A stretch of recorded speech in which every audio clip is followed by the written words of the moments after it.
Filipenses, capítulo 4, versículo 4. Filipenses, capítulo 4, versículo 4.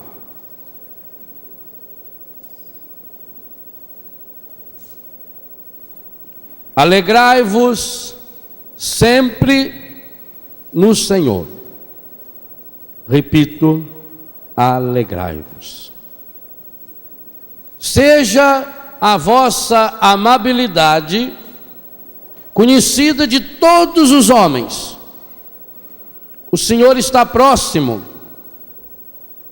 Não vos preocupeis com coisa alguma, mas em toda ocasião apresentai a Deus os vossos pedidos, em orações e súplicas, acompanhadas de ações de graças.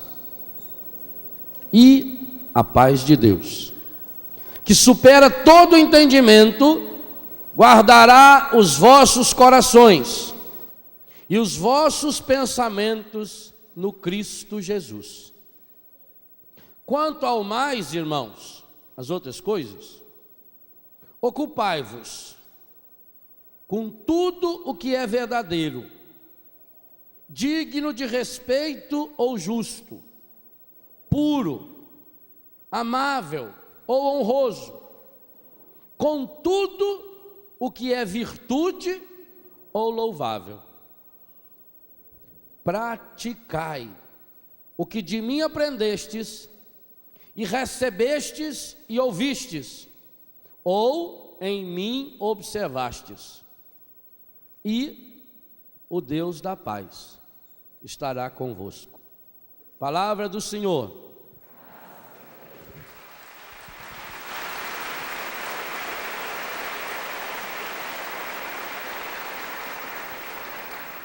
Esse texto é fabuloso demais. Quando a gente lê Filipenses 4:4, dá a impressão que é alguém que nos escreveu porque estava vivendo um momento espetacular da sua vida. Não tem essa impressão? Que situação você acha que alguém escreveria isso que Paulo acabou de escrever para nós? Alegrai-vos sempre no Senhor, repito, alegrai-vos. Em todas as circunstâncias dai graças, todas. A primeira impressão que a gente tem é de alguém que esteja vivendo um momento fantástico da sua vida. De alguém que esteja muito bem de saúde. De alguém que tenha solução para todos os problemas. E aí é que nós vemos o sentido dessa paz que é repetida no início e no final do trecho que eu li. O Deus da paz vai estar na sua vida, e a paz de Deus que supera tudo vai estar na sua vida. Essa carta não chega a ser uma carta, é quase um e-mail, de tão pequeno que é. 4 capítulos. Qual é a palavra que mais se repete nesses 4 capítulos? Quantas vezes? 2 aí. Não vai contar agora. Eu já contei para você. Nesses 4 capítulos, Paulo fala 16 vezes da paz. Ou seja, ele repete e dobra a repetição em cada capítulo. Alguém que escreveu alguém que escreveu 4 capítulos, curtinho, repetir 16 vezes essa ordem da alegria, só podia estar em que situação? Ele estava preso. Lê no início, ele está preso, injustamente preso.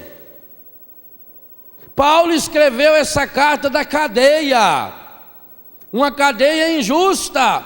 A gente tem que ler tudo, desde o comecinho sempre, e ler com atenção. Quando ele logo no início diz: a vós paz e graça da parte de Deus. Dou graças a meu Deus cada vez que me lembro de vós nas minhas orações. É com alegria que faço a minha oração. E lá no versículo 13, com efeito, em todo o pretório e em toda parte se ficou sabendo que eu estou na prisão. Mas eu estou na prisão por causa de... Versículo 13, lê o que está escrito aí. Filipenses 1, versículo 13. Irmãos, versículo 12.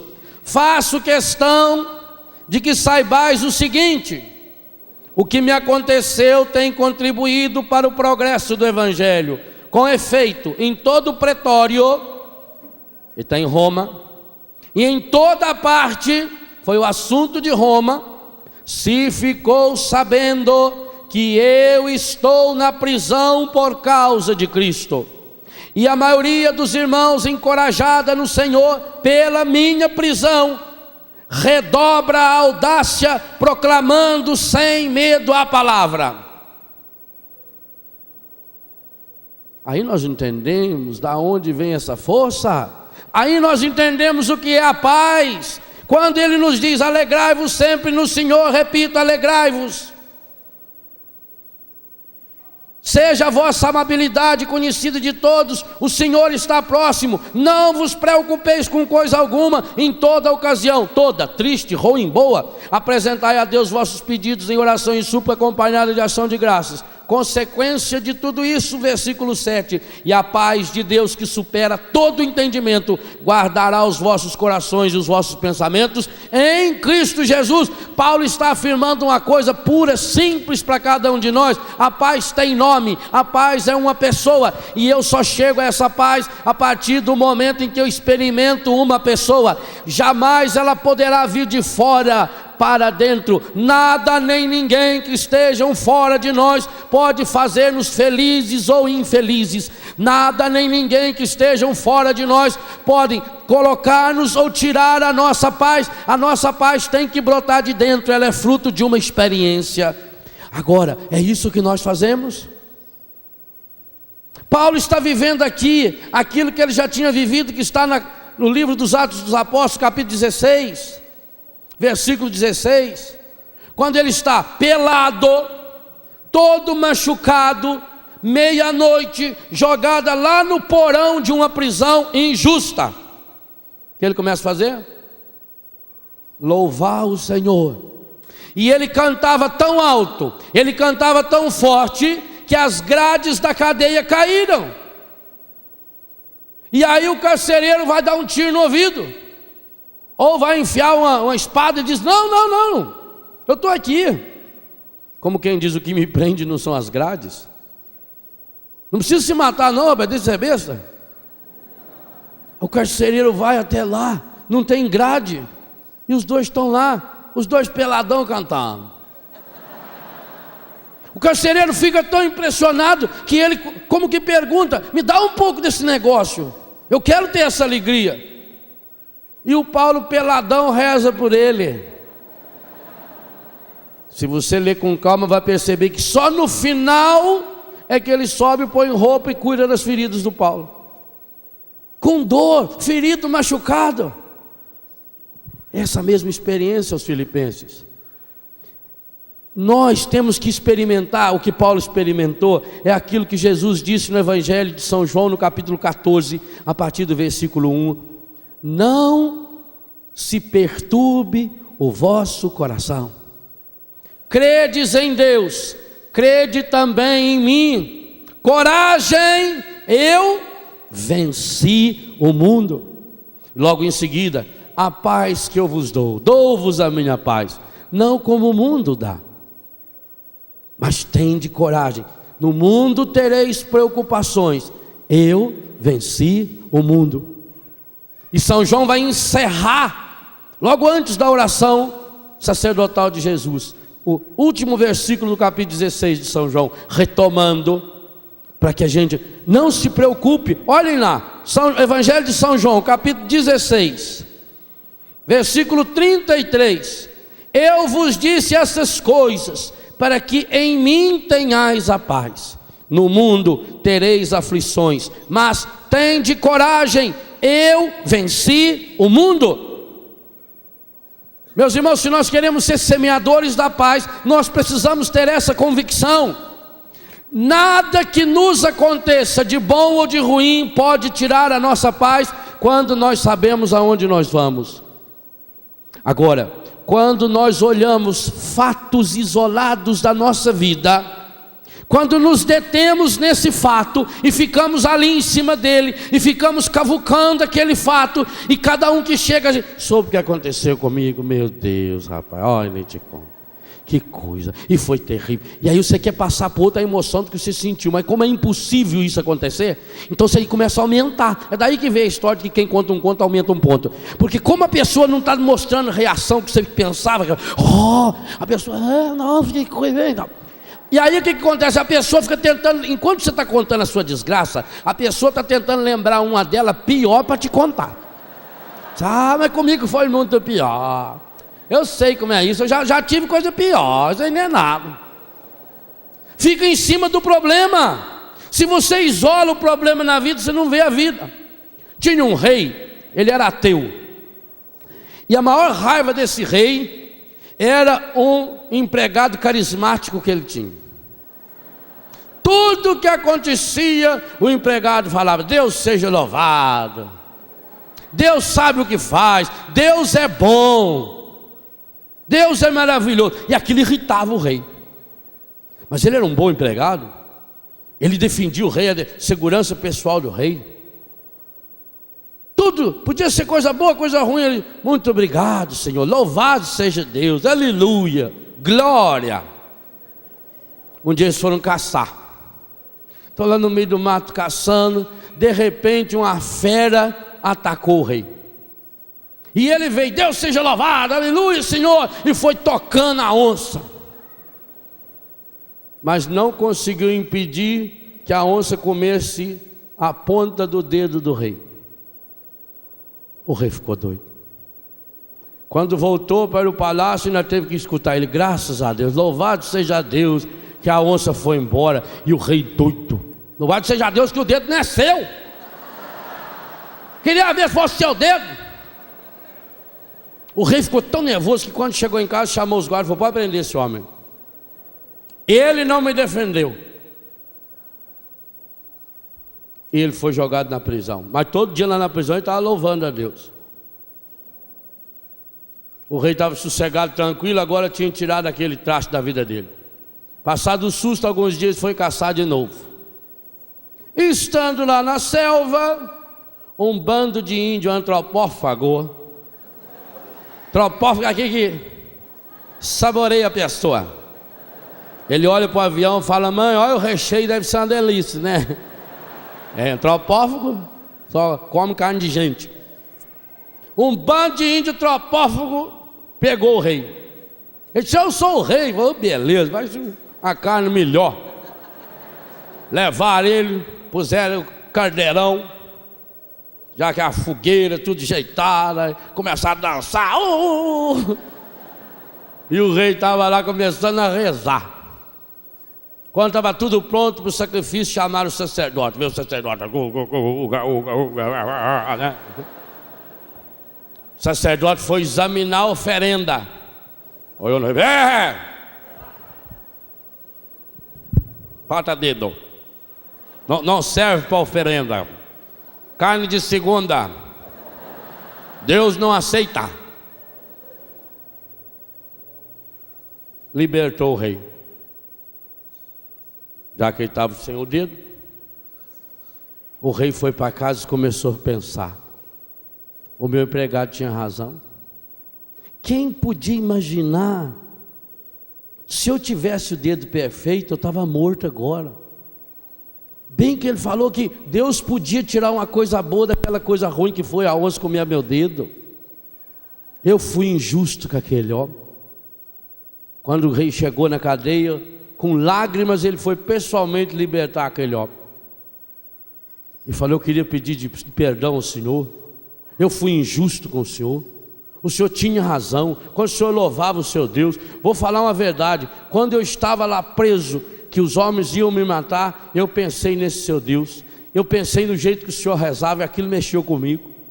E ali eu já pensei, se eu tivesse morrido, o Senhor já podia ficar sossegado, porque ali eu já tinha me arrependido. Eu fui muito injusto. O Senhor me perdoa. Falou, o que é isso, majestade? Deus seja louvado, que bom que o Senhor está vivo, louvado seja Deus. Deus é bom. Falou, pô, então, mas agora tem uma coisa que eu não entendo. Deus é injusto. Que isso, Sua Majestade? O Senhor não fala um negócio desse de Deus? Onde você viu, Nossa Senhora? Deus o livre, Deus é bom demais, Deus sabe o que faz, tudo concorre para o bem daqueles que amam a Deus. O Senhor não fala bobagem dessa, ó rei. Não, mas por que se Deus é tão bom e o Senhor acredita tanto nele, e por que então esse Deus permitiu que o Senhor ficasse preso injustamente? Falou, eu sou rei. Eu queria muito louvar, agradecer a Deus. Esse tempo de prisão foi muito bom para mim. Glória a Deus, louvado seja Deus. Foi um tempo que eu pude me arrepender dos meus pecados. Eu pude ler a palavra. Eu tive sossego para rezar. Eu fiz uma reflexão de toda a minha vida. Eu vi quanta coisa eu posso mudar. Eu vi como Deus é maravilhoso, como Deus tem cuidado da minha vida, como eu tenho sido ingrato, que eu tenho que louvar muito mais, glorificar a Deus. Eu preciso louvar esse Deus. Mas então como é que o Senhor explica para mim essa injustiça de Deus? Não, sou rei, inclusive eu louvo muito, agradeço muito a Deus, porque se não fosse a cadeia, eu estava morto agora. O rei falou, morto? Falou, cara, sou rei, os meus dedos são perfeitos. Se eu não tivesse preso, eu estava com o Senhor. Eles não comiam o Senhor, eles comiam eu.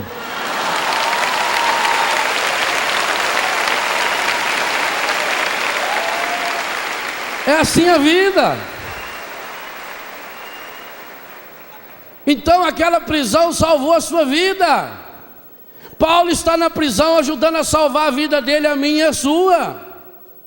Não foi a vontade de Deus. O próprio rei disse, o Senhor esteve jogado numa prisão injustamente. Mas meu irmão, minha irmã, se você coloca sua vida nas mãos de Deus, mesmo que você seja aprisionado injustamente, o nosso Deus é poderoso o suficiente para transformar até a prisão injusta numa fonte de vida e salvação para você e para toda a sua família.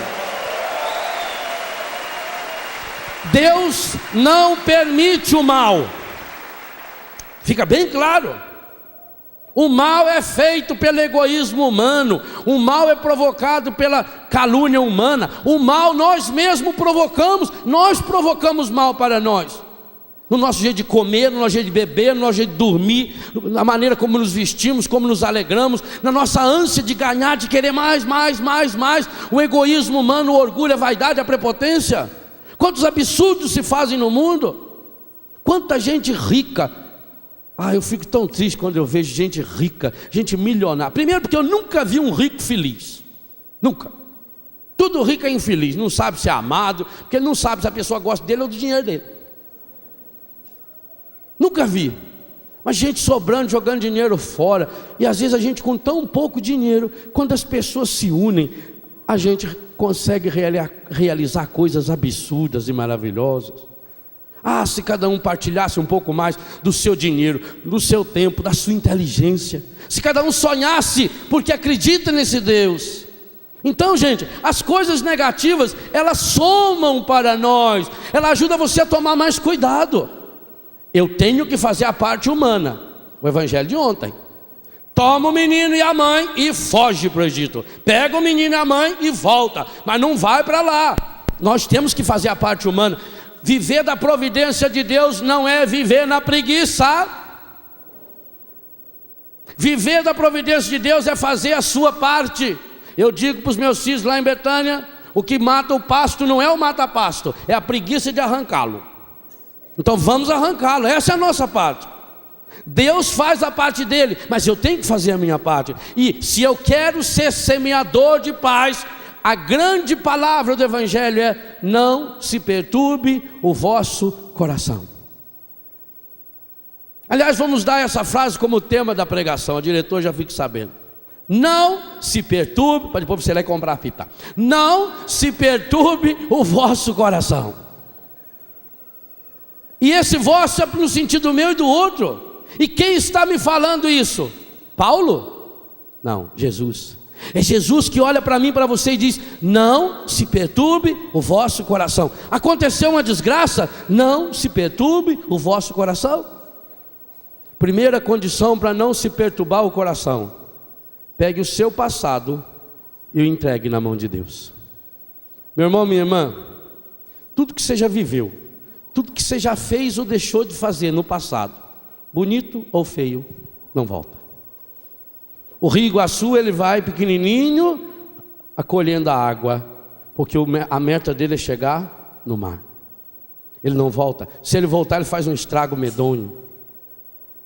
Se você quer ser semeador da paz, se você quer fazer essa linda experiência de não perturbar o coração, perturbar é turbar por todo, turbar, chacoalhar, é machucar. Não se perturbe o vosso coração. Primeira coisa a fazer: entregue o seu passado para Deus. Ah, Padre, eu já fiz tantas coisas erradas. Será que Deus me perdoa? Bem, veja se você está vivo. Estamos, bem, daqui 20 minutos no Japão é ano novo. Estamos a 20 minutos do ano novo. O Japão é 12 horas antes de nós. Estamos a 12 horas e 20 minutos de mais um ano. Para nós cristãos não pode ser só uma mudança de calendário. Para eu acolher o ano novo, eu preciso entregar para Deus o ano velho. Por isso que hoje na missa, traga o seu calendário. Nós vamos queimar o calendário no ato penitencial. Se você quer fazer a linda experiência de não perturbar seu coração, entregue o seu passado para Deus. Eu sei que muitos aqui têm experiências difíceis do passado. Sei que muitos aqui sofreram violência, fizeram erros, cometeram erros, usaram drogas, se prostituíram, foram injustos, machucaram as pessoas, se machucaram. Mas meu irmão, você quer continuar deixando o passado estragar a sua vida? A grande ordem de Jesus: não se perturbe o vosso coração. Para cada um dos piores pecadores não olhe para trás. Não é por acaso que Jesus jamais, em nenhuma circunstância, fez nenhuma pergunta sobre o passado de nenhuma pessoa, por pior que ela foi. Nenhuma, nunca. Aliás, essa foi a experiência que mais tocou o meu coração de jovem e continua tocando o meu coração de padre. A certeza do Evangelho: Jesus nunca fez nenhuma pergunta sobre o passado de nenhuma pessoa. E olha que ele teve contato com pessoas que cometeram pecados, que se juntar aos pecados de todos nós aqui não dá um deles. Por exemplo, Pedro, que o negou. Vocês já pararam para pensar alguma vez na vida o tamanho do pecado de Pedro? Pedro era papa. Jesus tinha dito: tudo aquilo que você ligar na terra será ligado no céu, aquilo que você desligar será desligado. Ao negar Jesus, o que Pedro fez?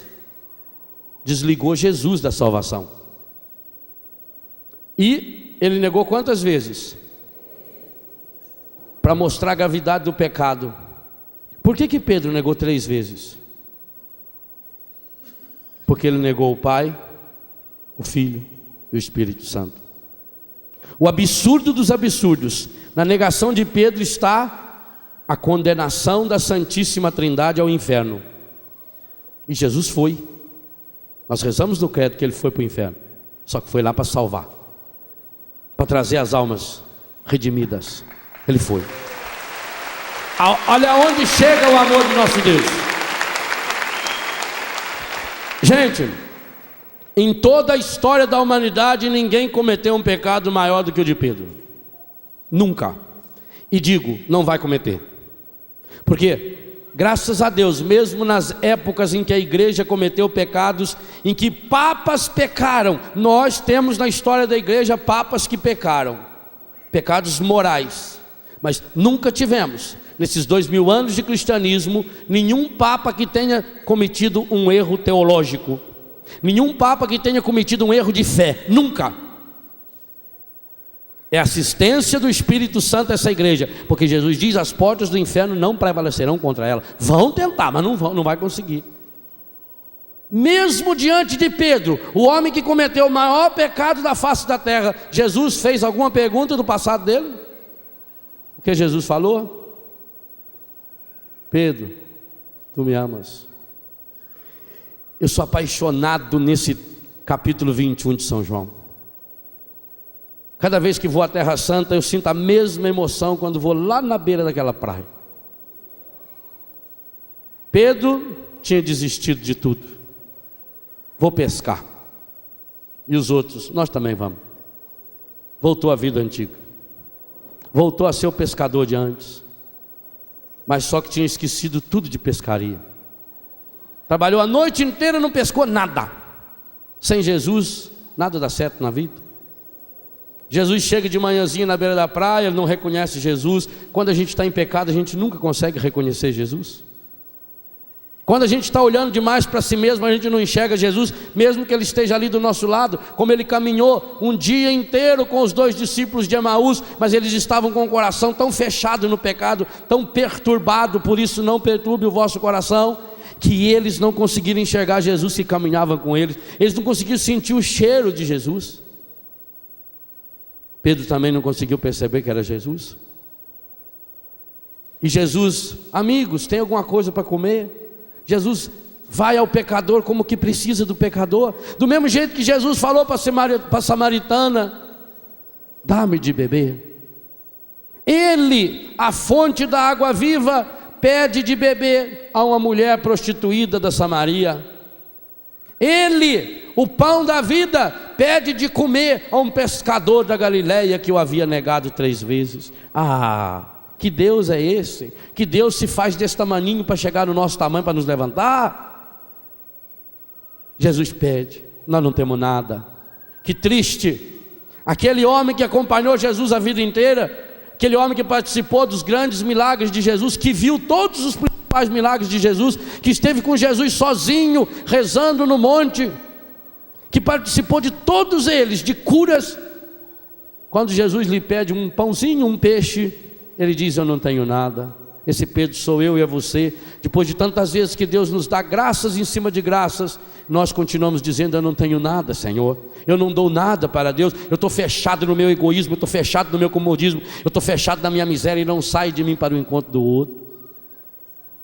E Jesus, mais uma vez, diante da miséria, do fechamento de Pedro, então joga direito a rede, joga a rede do lado direito, mas a gente podia dizer: joga direito essa rede. E Pedro obedece. Ainda bem, alguma coisa sobrou. Você também, se ainda sobrar essa obediência à palavra, meu irmão, minha irmã, é suficiente. E Pedro jogou a rede. E aí acontece uma coisa maravilhosa, que pegaram tanto peixe que eles não conseguiam trazer sozinho, de tanto que era. E aí João diz: é o Senhor. Ah, Pedro, não tenha dúvida, ele estava pelado, mas diante do Senhor ele não pode ficar pelado. Pelado é longe de Jesus. Pelado é quando está sem o pecado. Pelado é quando está sem Jesus, quando está no pecado. Pelado ele estava igualzinho a Adão e Eva no paraíso quando pecaram. E ele veste a roupa, pula na água e vai até Jesus. 100 e poucos metros ele nadou no instantinho. A menos sabia nadar, não tinha aprendido a caminhar sobre as águas. E agora nem Jesus poderia caminhar sobre as águas, porque como ele tinha morrido na cruz, o pé estava furado e ia afundar. Então Jesus ficou lá na margem, chamando o Pedro, e o Pedro foi nadando. Nem Jesus poderia caminhar mais, tinha a marca do pecado ali. E o Pedro chega nadando, mas ele está meio desconfiado, ele não sabe o que fala com Jesus. Quando ele chega lá, Jesus tinha feito uma surpresa. Tinha brasas preparadas. O que significa brasas preparadas? Tinha feito uma fogueirinha. Não era brasa jogada, foi preparada, foi arrumadinha. Jesus tinha feito uma fogueira. Por que Jesus fez a fogueira? Não. Um homem que tem o poder de multiplicar peixe podia assar peixe só num. Ou podia comer um sashimi, que é o peixe cru, e está lá na mesma reta do Japão. Jesus preparou a fogueira para curar Pedro. Porque Pedro, quando negou aonde?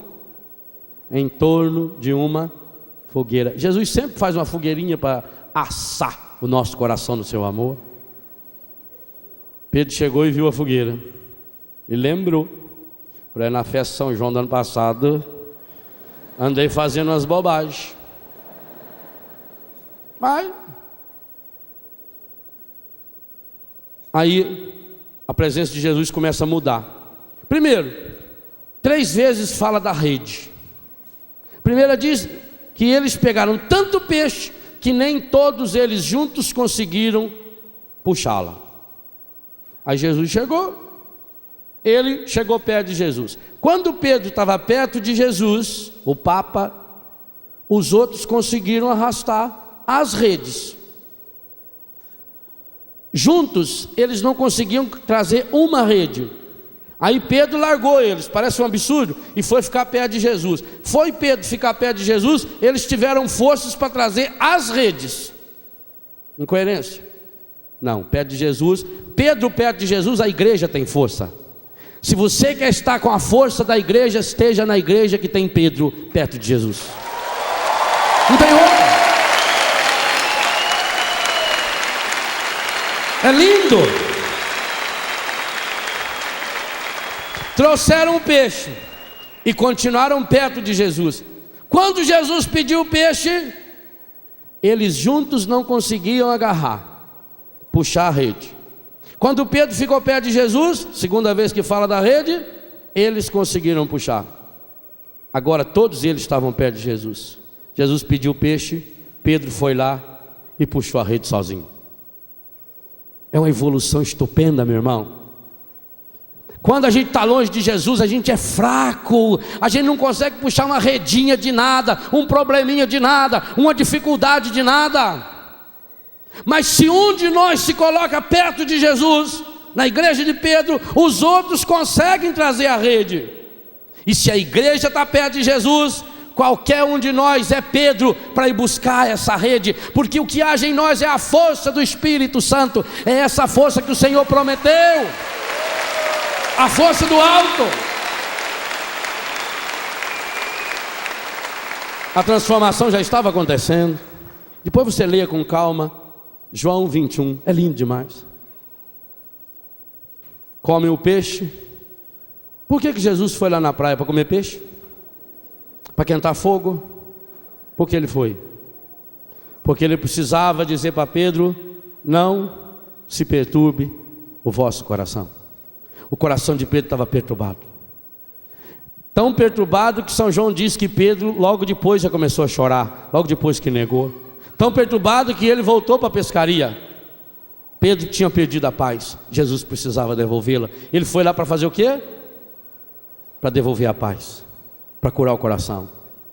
Então ele chama Pedro do lado. E aí ele retoma tudo de errado que Pedro fez? Não, Jesus nunca fez nenhuma pergunta sobre o passado de nenhuma pessoa. Mas Jesus precisava curá-lo. Então Jesus fala a língua que ele entende. Olha para Pedro e pergunta: Pedro, filho de Jonas, humano, tu me amas? E Pedro diz: sim, Senhor. Tu sabes que eu te... Não. O grego tem 2 termos para falar amo. Aliás, tem 3 termos para falar amor. O amor divino é ágape, o amor sexual é eros, e o amor de irmão, de amigo, é philos. E na tradução grega usa-se os 2 termos. A Bíblia da CNBB fez uma tradução primorosa. Aliás, hoje eu digo a você, se for comprar uma Bíblia, compra da CNBB. É a tradução oficial da nossa igreja. Tem todas as editoras têm assinatura nessa Bíblia, todas elas. Essa Bíblia que hoje eu uso, apesar de amar para a oração a minha Bíblia, Ave Maria, desde que a CNBB lançou essa Bíblia, eu não uso outra Bíblia para pegar. A Bíblia da CNBB. Porque além dessa tradução ser primorosa, e nessa passagem aqui a tradução é fabulosa, Jesus usou o termo grego agape. E a resposta de Pedro foi fabulosa. Pedro não respondeu em ágape. Pedro falou philos. Ele usou uma palavra mais fraca. A Bíblia da CNBB traduz amas-me e a resposta é amigo. Em português a gente podia traduzir alguma coisa assim: ágape seria ama-me, amar, e filos poderia ser gostar. Vamos combinar isso para ficar fácil de entender. Então, primeira vez Jesus olha para Pedro e diz: Pedro, tu me amas? E qual é a resposta de Pedro? Sim, Senhor, eu gosto do Senhor. Que honestidade! Ele não veio com conversa fiada: oh Jesus, meu Senhor, aleluia, Senhor, ah Senhor, eu te amo, Senhor, eu te amo, Senhor. E depois ele confessou para Jesus: Senhor, tu sabes que eu gosto do Senhor. Bem, está resolvido o problema com um dos três, mas são três: é o Pai, o Filho e o Espírito Santo. E Jesus olha de novo, segunda vez: Pedro, tu me amas? E Pedro é honesto: sim, Senhor, tu sabes que eu te gosto. E Jesus queria fazer a fogueira completa. Jesus queria queimar todos os pecados de Pedro na fogueira, como vai queimar hoje todos os nossos pecados no ato penitencial da nossa missa, onde nós vamos queimar os calendários de 2001. Todos os pecados que você botar no seu calendário hoje, Ele vai queimar, todos.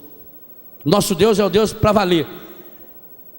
Terceira vez: Pedro, qual foi a pergunta de Jesus? Filho de Jonas, tu me? Não. Aí que vem o fabuloso. Jesus se coloca ao nível de Pedro. A terceira pergunta, Jesus não usou o verbo filós, o verbo agapoi. Jesus não perguntou: Pedro, tu me amas?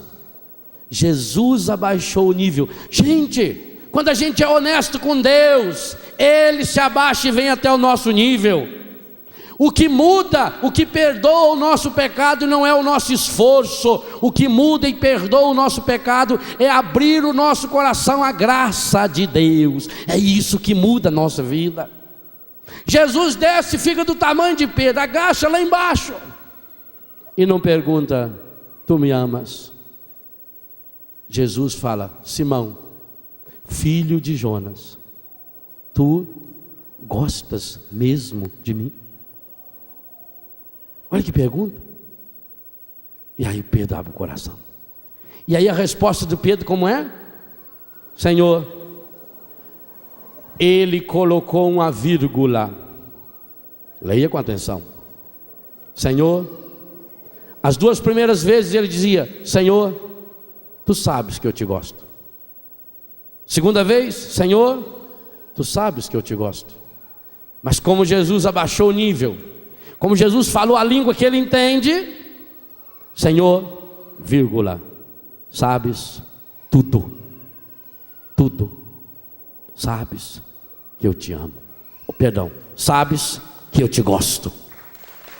Ah, que coisa fabulosa é nosso Deus. Jesus abaixa o nível. Jesus não leva Pedro, Jesus não força Pedro a fazer aquela proclamação de amor tenebrosa, mentirosa. Jesus abaixa o nível e Pedro abre, escancara o coração. Senhor, vírgula, sabes tudo, Senhor. Sabe o monte de bosta que eu sou, sabe a miséria que eu sou, sabe os meus pecados. Tu sabes tudo, Senhor. E sabes que eu gosto barbaridade do Senhor, e sabe que eu quero um dia amar para valer o Senhor, a ponto de dar a minha vida se preciso for, Senhor, e por isso está aqui o que eu sou, toma. E Jesus acolhe. Ô meu irmão, hoje Jesus está marcando um encontro na nossa praia. Você pode dizer: essa é a minha praia, essa é a praia de Jesus. Esse encontro ele começou conosco na sexta, mas nessa temática ontem de manhã, quando o Padre Jonas insistiu algumas vezes para deixar esse barco na praia, que eu abandonei o meu barco. Quando ele ontem à noite cantava aqui para nós naquele show maravilhoso: não dá mais para voltar, não tem jeito. Não tem condição. Não se perturbe o vosso coração. Entregue o seu passado nas mãos de Deus, por pior que tenha sido. Você já cometeu pecados gravíssimos? Ah, será que Deus me perdoa, padre? É bem fácil de saber, é só botar a mão no coração. Estiver batendo, quem deu corda nele? Você? Quem fez sua unha crescer para frente? Seu cabelo crescer? Você? Eu vi hoje cedo gente ali na barraca, olhando no vidro retrovisor do carro, romano, tirando as espinhas do nariz, romano, tirando a ranã. A gente dá uma geral no visual, arruma o cabelo, põe um perfume, né? E o coração? Quem deu corda? Foi você? Mudou a pilha? Cada vez que meu coração bate, o seu bate, é Deus dizendo: eu te amo, eu te amo, eu te amo, eu te amo, eu te amo, eu te amo, eu te amo, eu te amo, eu te amo, eu te amo. Nosso coração está batendo, é Deus dizendo: eu acredito em você, eu acredito em você, eu acredito em você. Ah, padre, tanta coisa aconteceu de errado na minha vida. Na minha também. Mas estou vivo. É igual aquele bêbado que estava no ônibus, olhando para uma moça desajeitada, ele olhando, né?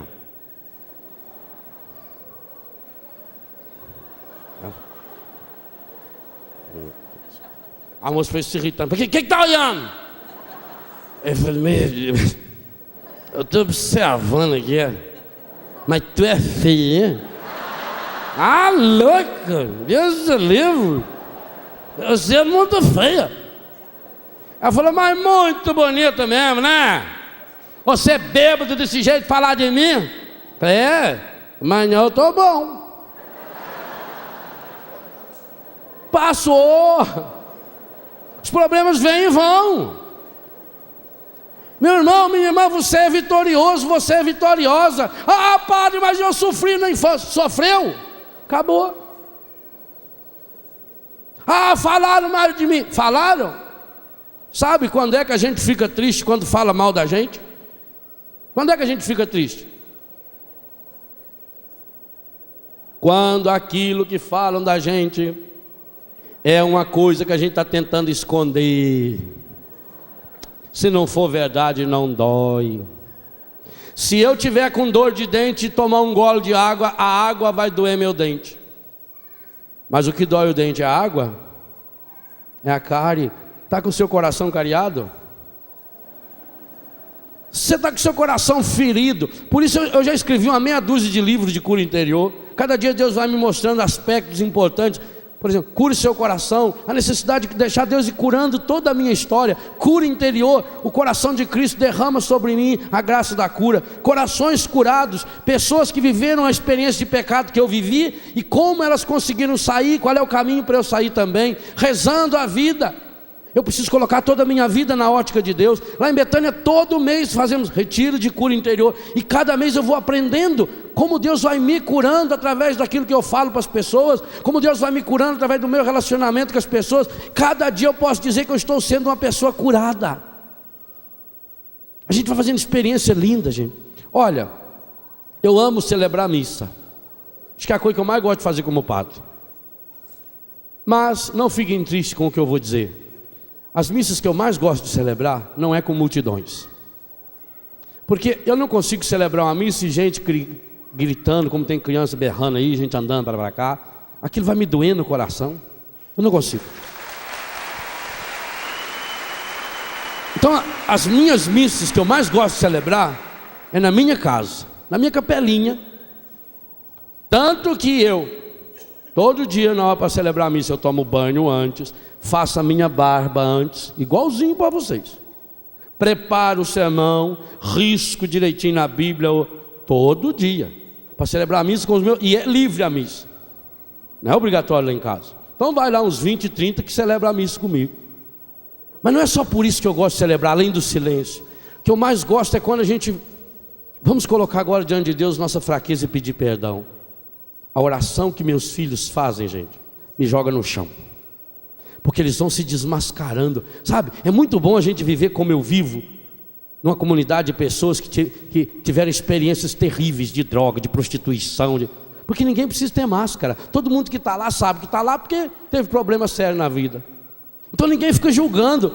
A nossa oração ela é tão linda, tão linda, tão linda. Aquilo mexe no meu coração, aquilo me dá força.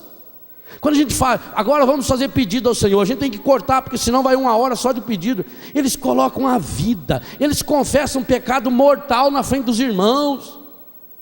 Quando eles vão se confessar sacramentalmente, Léo, eu queria pedir perdão a Deus isso, inclusive eu falei para fulano, já eu estava conversando com o consagrado, já que falou para quem quer pedir perdão? Não. É essa honestidade. E é isso que falta, infelizmente, na grande maioria dos cristãos católicos hipócritas, que põem uma máscara de cristão, que se diz muito santo, que se diz muito renovado, que se acha melhor do que os outros, a ponto de poder julgar e condenar as pessoas. Tem gente que perde tempo na vida falando mal dos outros, julgando, condenando os outros. Oh, meu Deus do céu! Que bom que Jesus desce ao nosso nível. Vem aqui no nosso nível. E fica do nosso tamanho, igual ele fez com a samaritana. Ele sentou na beira do poço.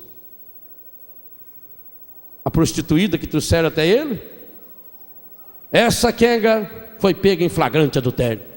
Pela lei tem que ser apedrejada. E o que ele fez? Se agachou, ficou do tamanho dela.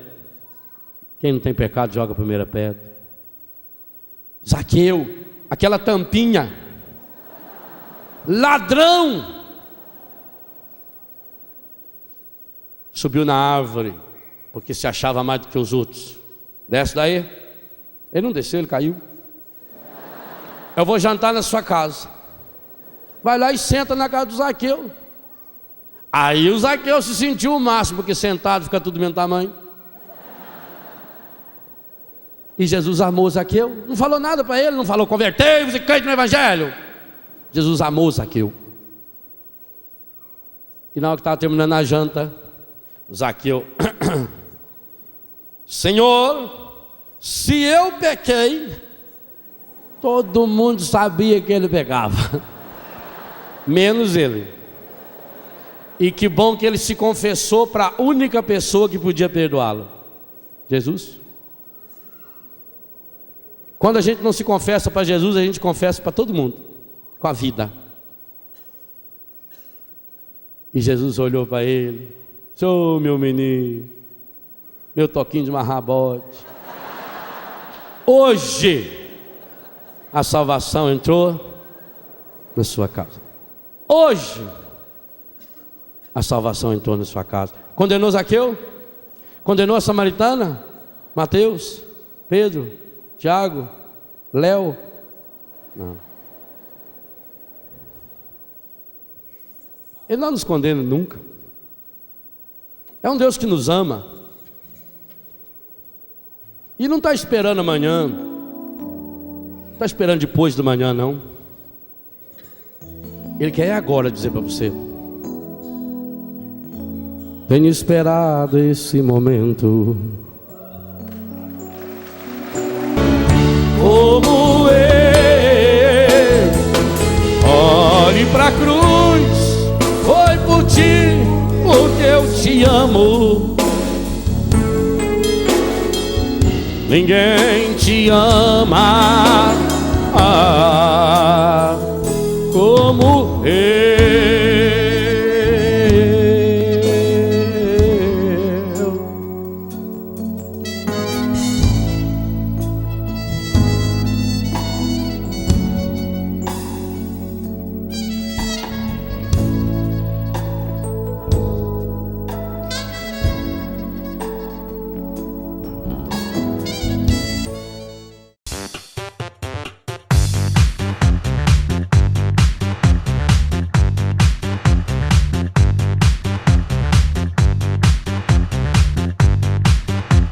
CançãoNovaPlay.com. Assine já!